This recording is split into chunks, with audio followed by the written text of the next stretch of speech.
Hello.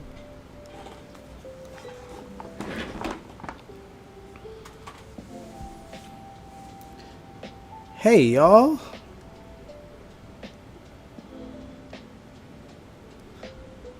How is it going? Sorry that I jumped on so late. Well, not. Well, I'm like 2 minutes into the live stream, but I think I put the video up to click on like not even 5 minutes ago. So sorry if you're not here because you couldn't see it. That's why you hit the bell. um, but yeah, welcome everybody. Whether you're watching later or now. I am tired, not gonna lie. I had a late night. I went to see my bass player's live show. Hey Angel, good to see ya. Yeah, I went to see my bass player in his band Zachronica. And I had two old coworkers that I worked with like over 10 years ago. There, and one didn't know the other was coming. So I kind of planned that surprise. So it was a nice time. And of course, Rob killed it. Rob and the rest of Zachronica, they killed it. And all the other bands were fantastic as well. But yeah, and then I had to work. So I was out late, and then I had to wake up in the morning and go to work. 8.5 hours. So I am exhausted. I'm sure you can see the sleepiness in my eyes. But I wanted to come on here just to kind of touch base with y'all and hear your thoughts on the court drama so far. And to talk about the fact that Jonathan Jackson is leaving the show next week is his final air date. And I'm so mad about it because, like, what was the point? What was the point? Like, how long did we waste time watching Jonathan Jackson as Lucky Spencer play poker in a cell with an idiot for like weeks? Then he comes back to town, and you know he's supposed to be the hero. Hey Sandy, he's supposed to be the hero in Lulu's story. Does end up being the hero. He can't help her. Sam saves her and dies, and so you know no point in him coming back for that either. And then they talk all about how they didn't write for him. He probably left on his own. I mean, he probably only signed a 9-month contract, to be honest. That's what I think. But yeah, I like then you know they make all this stuff about hey Brooklyn. They talk all this game at the start of his story about needing to spend more time with Aiden, needing to make up for lost time, all this stuff about bonding with his son and finding out who he is now and building a relationship again. And I think they had maybe 3 scenes together in the entire 9 months that he's been back. Like, I just don't know what to think, y'all. It's just rough. And then of course they start sort of getting Lucky and Elizabeth back together, only for nothing to happen. Lucky apparently has been a guy that just loves the road and the adventure, which is kind of how they wrote him to be when he first came back. This time round wasn't what he was really like, back when he was last in Port Charles, like on a long capacity. But it's like they didn't know what to do with him. You have like acting gold in the form of Jonathan Jackson as Lucky Spencer, where you could do endless things with him. And they had him do what? They had him help Christina cover up trying to kill Ava, lying to Elizabeth, telling her the truth, and then proposing to Elizabeth out of nowhere, only for her to be like, no, you know what? You love the road of the adventure, which is like the entire start of the storyline that got there, and like just saying, oh, he needs to, stay for his kids and stay and like, oh, I hope you don't leave. I'm trusting him to stay. Oh, he's finally staying. Oh, but actually I want you to go. Because that's who you are. I love you, that's who you are. What? What? Make me understand from a story point of view. It would have just been better to shoot him and put him in a coma for years. God, at least he'd be in town. Oh, speaking of which, we found out TJ's still in town. TJ's still working at GH. Apparently. Apparently TJ is still there. Probably on the east wing of the hospital that they never show. Still working in Port Charles. He couldn't make it to dinner with the family because he's busy working. But Marshall is back in town from the big tour that he's doing. So... Oh my lord. At least it's established that he's in town. Because no one was saying a word about him for however long it's been since him and Molly broke up. It's been ages. It's been ages.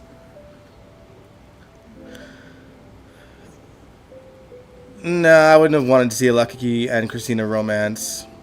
But, yeah, it's just... I don't know. That would have made me want him to leave. Put him with a nutcase? Are you kidding me? Just like the worst character. But yeah. Hey, De Havilland. Sorry, I've been ranting. I'm just so bummed about it, you guys. Like, not that his story was riveting, but it was nice seeing Jonathan Jackson, and I liked seeing him share scenes with Jeannie Francis and his new version of Lulu, his sister, with Alexa. And, you know, just being back in town and interacting with Elizabeth. I wanted to see more of him and Aiden. You know? I think part of what I loved about Tony and John back in the day was they had such good father-son chemistry, and it would have been nice to see that built. Especially when they made him such a pivotal part of the story and why Lucky stayed for as long as he has this time round. And they've barely shown him. And he's living in the same house and they've barely shown him. Like, it just makes me mad. I'm just upset about it, y'all. Now, as for the court drama. Where is Aiden? Exactly! I'm sure we're going to see him next week for Lucky's final scenes, but I don't know. They just barely showed him. Barely showed him. But yeah, it's like, just what a waste. What a waste. That's all I gotta say. Now, as for the court drama, it's been entertaining, I guess. Sasha gave birth on the courtroom floor. It's a girl. Congrats, I guess. Obviously, Willow found out the truth about Michael and Sasha and the fact that they have a baby together. Carly was there for that news as well. And she caught Nina kind of getting mad at Rick for the information that she gave him and how he handled it. I would have loved to see Sam and Lucky get back together, but it would have been, I don't know if the chemistry would have been the same with Jonathan. They wouldn't fit as well. Alexandria, you said, I need the Nina and Drew affair exposed. Oh, hell yeah, I do too. And I hope Sasha does the low blow. Because it's Nina that blew her life apart. But I love that Carly just fully was like, Nina is the one that hired Jacinda to drug Drew. I know that for a fact. And I don't know. She was just like, so there. She had that kind of look of like, so there. What now, Nina? You're mad at me? What now? What now? She's not on the same page, obviously. I'm sure Drew knew that she was definitely not on the same page. But, like, come on. Don't y'all think kissing, making out is cheating? I do. I know. It's like, I know we kind of talked about it, I think, the other day. Where it's like, this person had sex, and then they had sex. It's funny enough, I guess it happened one day after the other in Port Charles timeline, but it made it seem like in the time that we watched it, it felt like more than one day. But yeah, no, cheating is cheating, and like they laid it out pretty clearly because I forgot there was 2 kisses beforehand as well, and the fact that she admitted feelings for him.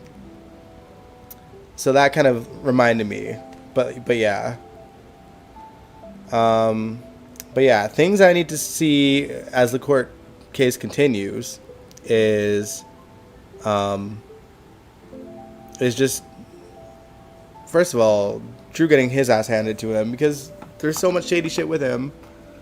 And I will say that I am glad that they brought up Dawn of Day and the cult, because it does kind of prove a pattern with Willow and how she sort of lets other people do the thinking for her and just goes with it, which is what we've very well seen with Drew and Willow's relationship.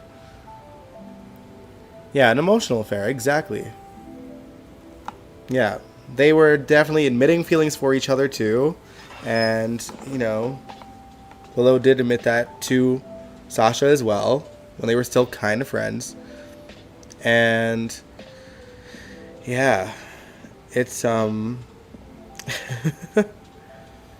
yeah, but again, like, for the record, I will say that adultery doesn't make anyone a bad parent. So the fact that they seemed to think that what Michael did or what Willow did would guarantee someone with full custody, that is insane. It's insane. But yeah, it's like Angel said, Michael gave Sasha the pipe that night, and within 24 hours, gave Willow the pipe. Dang. And Nina kind of did that with Drew as well, and Willow. Didn't she sleep with both? Or I mean, sorry, didn't he sleep with both Nina and Willow one after another too? But yeah, again, this is not going to sway parentage one way or the other anyway. You know? Maybe in the sense that, like, okay, Michael has another kid, he would want, you know, his kids with, you know, their new sibling. So maybe that would work in Michael's favor a little bit. And I forget if this already happened. Did they mention that Drew did they mention in court that Drew is wanting to move to DC and is planning on moving Willow to DC with the kids? Like, that needs to come up as well, I think. Alexandria, you said, I think the Willow-Drew affair is that Willow has been putting Drew's needs above the kids ever since she got with him, which is negatively affecting them. That's a good point.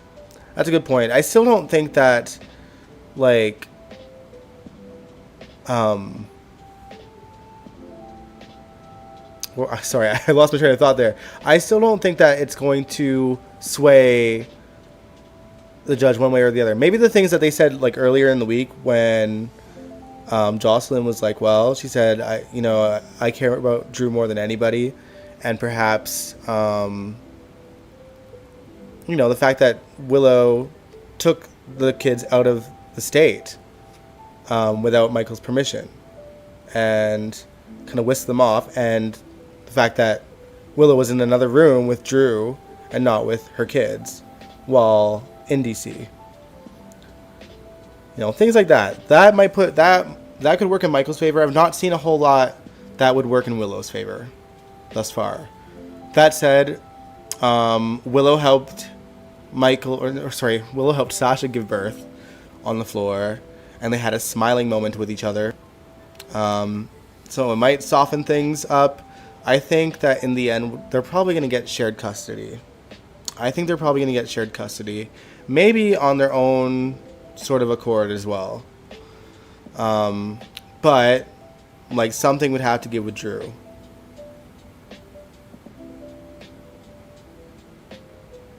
There we go. Mother and daughter within 24 hours.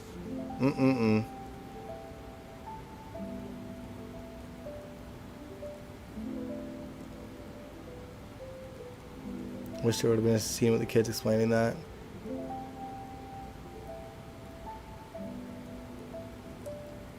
Having a bus when you're getting divorced is going to make sure that the bus goes terrible? What bus?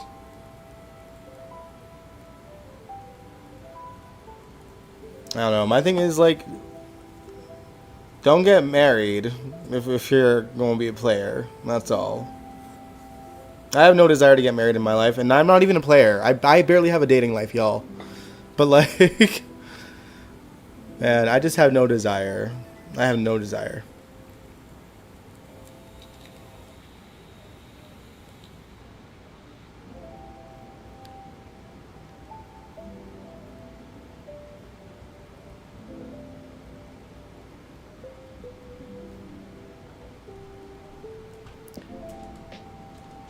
If you were judged, would you put the fact that somebody having an affair with someone else is the...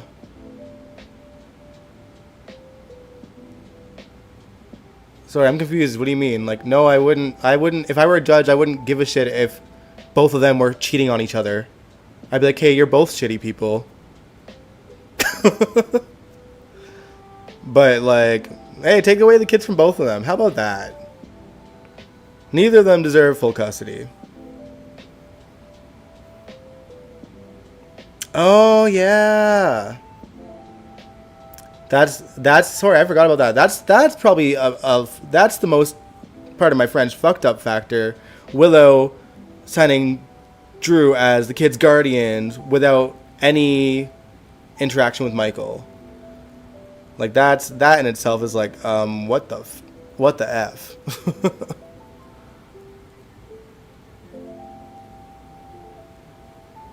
Yeah, that's a good point, Sandy. Yeah, Willow doing that should show the judge that she's not in her right mind. Yeah, that's the reality too. Yeah, the fact that Willow has been careless with the kids because of her affair is valid and accurate. Yeah, she's been tossing them back and forth from home to home to home, like not giving them any stability whatsoever. And she's arguing that okay, being in Drew's house, it's creating stability. Yeah, but what about the last several months that Michael's been gone? You've been bouncing them back and forth. It's insane. Like maybe that. And so if anything, I still think that they're gonna get shared custody. And I don't know, they're gonna have to work something out with Drew in that he's not around her kids or that he's not living with Willow. Something. Maybe like a, what do you call it? Restraining order.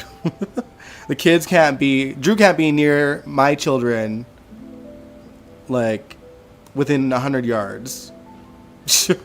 He can be with Willow, but he can't be near my children.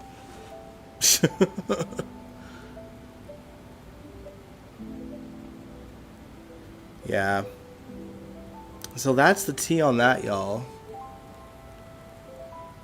Andrew said, yeah, I'm glad Diane knew that when Willow signed those guardianship papers. Yeah, I'm glad she found that out. I hadn't even, like, I didn't even know that she knew, and so that's great. It was like a nice little ha moment. Because Willow just seemed shocked that she knew. Sucks to suck. But it is what it is. Hey, Ricardo.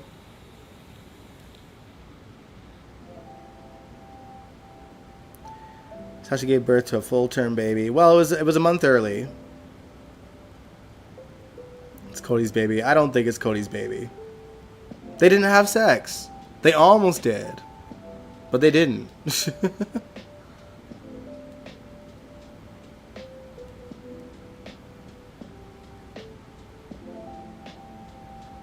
Alexandria. Drew being so confident that Willow will win due to Michael having a baby with Sasha is wild. Exactly.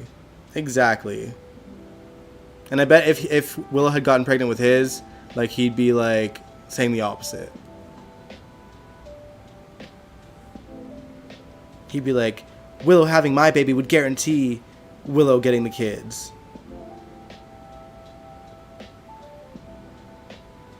But yeah, that's my thoughts so far. I don't want to get into the whole show because, I mean, like, we're doing the full review in like 3 days, and like tomorrow's Friday, so it's like the last episode of the weekend, or before the weekend. So I don't want to go into the sort of all of my thoughts because I want to save some things for Sunday. But yeah, that's just kind of my general thoughts on sort of the bits and pieces of the court. Obviously on Sunday we'll get into the Geo stuff and the drama between Dalton and Emma. Dalton's a creep. That's my thoughts on that. I'll elaborate more on the Sunday. But yeah, what a creeper. I mean, you know, Emma's very pretty, but how old are you, dude? I mean, mind you, I can't talk. Like, you know, I'm into dudes like 20 years older than me. But, you know, that's like your student as well.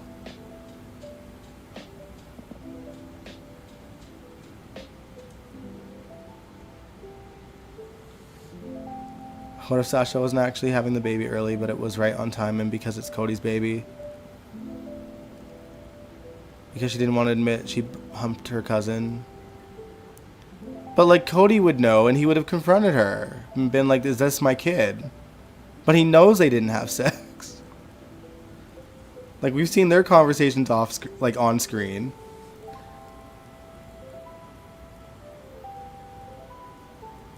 Jennifer, you think it's going to be 50-50? What conditions that Drew can see the kids?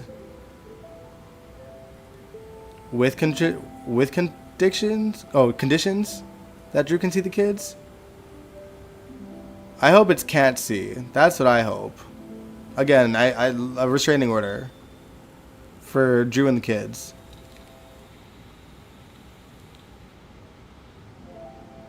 If anything, Willow can get her girl, but Wiley goes to Michael. Yeah, that's another possibility, Ricardo. Split custody. You're going to split up the children. You can have the one you gave birth to, but Michael is the biological father of Wiley, and so he can keep her. I mean, he can keep him.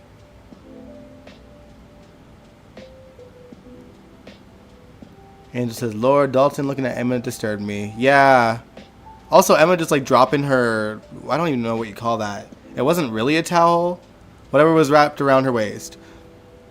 Also, yeah, the pool is back, guys. The 2-foot pool that is like this deep is back with a vengeance. And they've utilized it quite well this week. They've had, you know, politicians fall in with their phones. They've had, you know, couples going for swims. And drama happening around it. Also, holy shit, Kirsten Storms, with her original Maxi bad girl haircut, looks like she stepped out of a time machine. She just keeps looking younger and younger. No shade. Ozempic, holy shit. Ozempic and the hair and the makeup. She was Maxi from 2008 there. It was insane today. Man, it was crazy. It was like what episode, what year am I watching?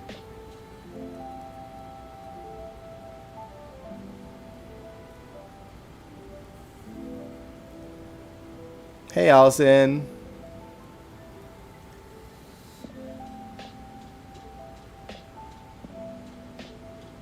Is there even summer school? Like, is that, like, how are they? I guess, like, it's an intern summer thing, right? So, like, aren't they, like, out for the summer? And this is just, like, Jocelyn's internship?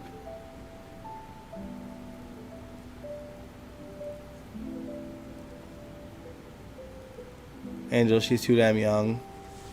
Yeah, I think part of it as well is, like, we watched Emma grow up, and yeah, it's a different actress, but, like, it's not that much of a stretch to the age that we kind of seen her grow up to. Also, he said, I wish I could take Ozempic, but I hate needles. Man. Yeah, it's definitely changed people practically overnight, it feels. And, like, just for the record, Kirsten was gorgeous no matter what weight she was, okay? I'm just saying, just with the haircut and the size, it's like watching Maxi from 2008. It's crazy. It's crazy. I couldn't even concentrate on the scenes with her and Sunny today. Because I was just seeing old Maxi. And, like, it felt like she kind of channeled old Maxi in these scenes as well. Like, it didn't feel like I was watching Grown Up Maxi. It seemed like I was watching, like, somewhat sassy Maxi. It was wild. It was wild. Still a school thing for the summer. We got that in the US. Okay. Too damn young for Dalton to be looking at her. Yeah. You know, that's the reality. There are men and women of a certain age who, like, you know, young men and women at a very slightly above legal age that can be a little bit weird. I mean, I guess when I think about it, like, when I was 18, well, first of all, when you're 18, you're so immature still. And so I think about that now, and then, like, it gives me hindsight to guys that were interested in me when I was, like, 17, 18, and they were, like, 10 years my senior, my junior, whatever. And I was like, ugh. Because me at 27, when I was, you know, I could not even, like, I don't know, I could barely befriend someone like that young, let alone date them or, like, want them. Like, I don't know. But I've always been into older, so that's also just me. But yeah, just the maturity level. And, you know, I've seen friends that were, like, older and, like, attracted to young women, and, like, it's probably, I'm sure the biggest part of it, maybe for some people, is the physicality, and, you know, they're young and fit and all this stuff, but, like, I don't know. It's the maturity for me. Like, I could not. So, like, in my head, I don't understand how someone could just want to be with someone so, like, immature. Like, get some life experience. That's why, like, as you get, like, older, like, then age sort of becomes a little less sort of, I don't know, tricky. Because you've lived, like, a long adult experience. Yes, they've lived a longer one, but, you know, when you're in your 30s, you kind of, like, you know, you're at a point where you're like, this is me now. And yeah, people always grow and change, of course, but, like, you're, like, fully adult at that point. You're not, like, discovering, like, things that, you know, you discovered in the last decade before that. Yeah.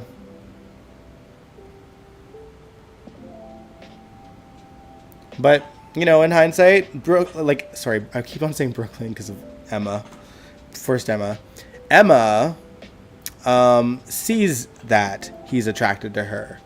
And she's fully planning to use that to her advantage to probably try to get her job back.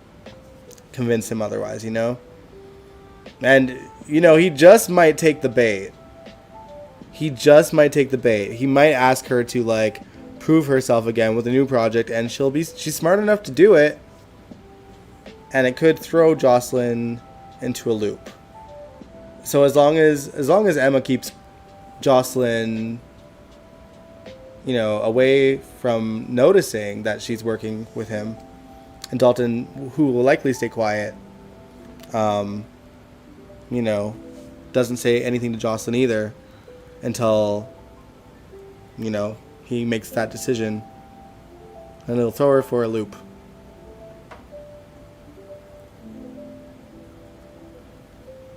De Havilland, you said Drew really did a number on Willow. Michael is right. Drew is another Shiloh. Yeah. It's the same pattern. Drew is doing exactly what Shiloh was doing to not just Willow, but to so many women. Maybe Drew will start his own Donna day. Who knows? But anyway, y'all. Like I said, I don't want to get too much into the rest of it because we got to save some things for Sunday. And y'all, I am so tired. The sun is still up here. It's 9 o'clock in Edmonton. But I am going to unwind and relax. And probably, who knows, maybe even go to sleep early. I don't know. But thank you so much for hanging out with me for the last half hour.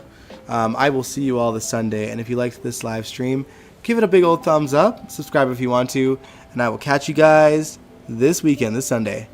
Mwah. Have